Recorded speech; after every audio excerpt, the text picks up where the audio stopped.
សេចក្តីប្រកាសព័ត៌មានលោកជំទាវឧត្តមសេនីយ៍ឯកម៉ាលីសុជាតាអនុរដ្ឋលេខាធិការនិងជាអ្នកនាំពាក្យក្រសួងការពារជាតិនៃព្រះរាជាណាចក្រកម្ពុជាសូមជម្រាបជូនសាធារណជនអ្នកសារព័ត៌មានជាតិនិងអន្តរជាតិជ្រាបពីស្ថានភាពនៅតាមបន្ទាត់ព្រំដែនកម្ពុជាថៃនៅថ្ងៃនេះថាក្រសួងការពារជាតិនៃព្រះរាជាណាចក្រកម្ពុជាបានកត់ត្រានៅការបង្កហេតុរបស់យោធាថៃដោយនៅថ្ងៃទី7ខែធ្នូឆ្នាំ2025យោធាថៃបានបើកកាប់បាញ់ប្រហារមកលើកម្លាំងកងទ័ពកម្ពុជាដែលឈរជើងនៅតំបន់ប្រលានថ្មស្រុកជាំខ្សានខេត្តព្រះវិហារចាប់ពីម៉ោងប្រមាណ 14:15 នាទីរហូតដល់ម៉ោងប្រមាណ 14:32 នាទីហើយថែមទាំងបានចោទប្រកាន់ដោយគ្មានមូលដ្ឋានមកលើកម្ពុជាខណៈដែលការពិតជាក់ស្ដែងគឺកងកម្លាំងរបស់កម្ពុជាពុំបានបាញ់តបតអ្វីឡើយក្រសួងការពារជាតិកម្ពុជា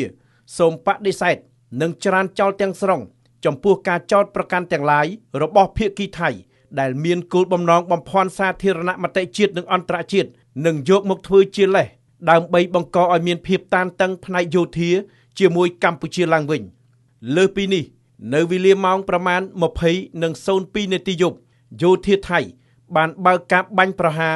មកលើកម្លាំងកងទ័ពកម្ពុជាជាលើកទី2ដោយប្រើកាំភ្លើងដៃបាញ់ជាច្រើនគ្រាប់នៅមុខខ្សែត្រៀមរបស់កម្ពុជាក្នុងភូមិសាស្ត្រអូផ្កាស្នេហ៍បន្ទាប់មកនៅវេលាម៉ោង 20:30 នាទីកងកម្លាំងយោធាថៃបានបន្តបាញ់ប្រហារមកលើទាហានកម្ពុជានៅទីតាំងប្រលានថ្មក្នុងស្រុកជាំខ្សានខេត្តព្រះវិហារជាទីតាំងដែលយោធាថៃបើកកាប់បាញ់ប្រហារកាលពីរសៀលថ្ងៃទី7ខែធ្នូឆ្នាំ2025នេះដោយប្រើកាំភ្លើងដៃនិងកាំភ្លើងត្បាល់បាញ់ជាច្រើនគ្រាប់សកម្មភាពបាញ់ប្រហាររបស់កងកម្លាំងយោធាថៃបានបញ្ឈប់ការបាញ់របស់ខ្លួននៅវេលាម៉ោង 20:50 នាទីយប់ដោយឈរលើស្មារតីនៃការគោរពរាល់កិច្ចព្រមព្រៀងដែលបានឯកភាពគ្នានិងការដោះស្រាយជម្លោះដោយសន្តិវិធីស្របតាមច្បាប់អន្តរជាតិនៅក្នុងឧបទ្ទហេតុលើកទី2នោះកងកម្លាំងកម្ពុជាមិនបានធ្វើការបាញ់តបតឡើយនិងកំពុងបន្តតាមដានលើការវិវត្តនេះយ៉ាងប្រុងប្រយ័ត្ននិងយកចិត្តទុកដាក់ខ្ពស់បំផុតជាមួយគ្នានេះកម្ពុជាជូនដំណឹងជាលើកទី2ទៅក្រុមអ្នកសង្កេតការអាស៊ាន AOT អំពីឧបទ្ទហេតុនេះរួចហើយព្រមទាំងគ្រោងនឹងស្នើឲ្យ AOT ចុះទៅទីតាំងដើម្បីធ្វើការស្រាវជ្រាវស៊ើបអង្កេតដើម្បីស្វែងរកការពិតនិងធានាឲ្យបាន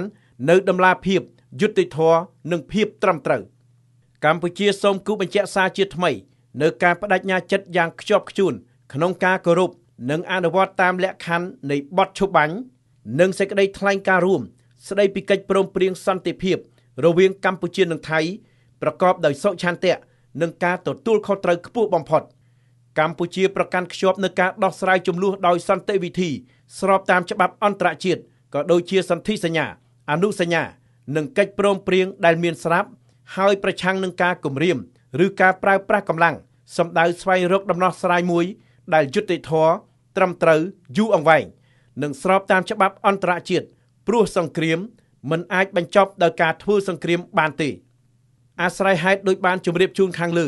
សូមសាធារណជនអ្នកសារព័ត៌មានជាតិនិងអន្តរជាតិជ្រាបជាព័ត៌មាន